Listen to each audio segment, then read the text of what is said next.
অনিয়ন্ত্রিত আইনশৃঙ্খলা পরিস্থিতির মধ্যে বাংলাদেশের একের পর এক নৃশংস ঘটনা ঘটছে। এবার গাজীপুর মহানগরের ভিতরে গত বুধবার এবং বৃহস্পতিবার গণমাধ্যম কর্মীদের উপরে চরম হামলা হয়েছে এবং এটি চাঁদাবাজিকে কেন্দ্র করে চৌরাস্তায় প্রকাশ্যে কুপিয়ে আসাদুজ্জামান তুহিন নামে প্রতিদিনের আলো পত্রিকার একজন সাংবাদিককে নিহত করা হয়েছে এবং অপরদিকে মহানগরীর শাহপাড়া এলাকায় আনোয়ার হোসেন নামের আরেকজন বাংলাদেশের আলো পত্রিকার সাংবাদিককে এই চাঁদাবাজির জেরে টেম্পো স্ট্যান্ডে চাঁদাবাজি নিয়ে তিনি সংবাদ করেছিলেন, লাইভ করেছিলেন, তার জের ধরে তাকেও প্রকাশ্য দেবালোকে সবার হাজার হাজার মানুষের সামনে সন্ত্রাসীরা কুপিয়ে তাকে গুরুতর জখম করেছে, মাথা থেতলে দিয়েছে।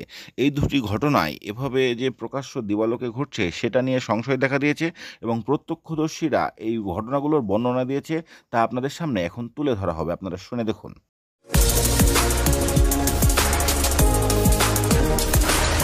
দেশের পরিস্থিতি তো খুব খারাপই। এই চৌরাস্তা মোড়ে এত মানুষের মাঝে যদি কুবাইত হয়ে যায় তাহলে মানুষের তো জীবনের কোনো নিরাপত্তা নাই, যে কেউ যে কোনো জায়গায় কুবাইতে পারে। এই জায়গায় রাস্তার মাথায় ও আর আমি একসাথে আসতেছি, এর মধ্যেই মহিলা আর কয়েকটা ছেলে একজনটা ধাওয়ানি মারছে, সে সাদা শার্ট গায়ে দেওয়া ধাওয়ানি দেওয়ানে সে ওই দৌড় দিছে, ওই স্যান্ড বাইর করছে, ওই ছেলেটা তো বাঁচার লাগে দৌড় দিছে, তখন ও আমার কাছেই ও হঠাৎ করে পিছ দিয়ে দৌড় দিল, ও আমার মোবাইল বের করছে, বুঝতে পারছেন? তো মোবাইল বের করে তখন আমি ওরা খুঁজতেছি কই গেল, সব আলজল লেগে গেছে যে কি ব্যাপার, ঘুমনে কি হইলো, কেরা ওই যে স্যান ধাওয়াইতেছে।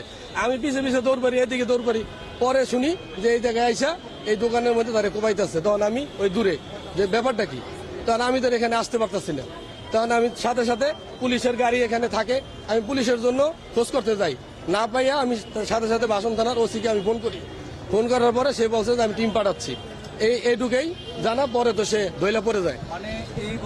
সাংবাদিক আসাদুজ্জামান তুহিন, তাকে কে বা কারা দুষ্কৃতিকারী কুপিয়ে হত্যা করেছে। আমরা এখানে আসার পরে কিছু তথ্য পেয়েছি, ভিডিও ফুটেজ পেয়েছি, তার আলোকে যে দুষ্কৃতিকারী যেই হোক না কেন তাদেরকে ধরে আমরা আইনের আওতায় নিয়ে আসবো ইনশাআল্লাহ। আর এই ঘটনায় আমরা আসলে অত্যন্ত মর্মাহত।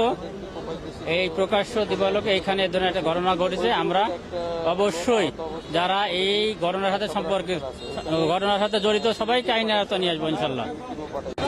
ভাই আমি দেখছি, আমি চা বানাইতেছি, পরে ওই ভাইয়াটা দৌড় দিয়ে দোকানে ঢুকছে, আর 5 জন ব্যক্তি রান্দাও চাপাতি আর চুরি নিয়ে মানে ওইখানে 2-3টা কূপ দিছে। কূপ দেওয়ার পরে যে আমি বলছি এই ভাই আস্তে আস্তে ভাই মাফ করে দেন, যারা হয়েছে না হয়েছে পারেন মাথার চুত আমার কইতেছে মাথার চুত একটা কূপ মারবো, কূপ মাইরে একেবারে গাড় ফালাই দেবো।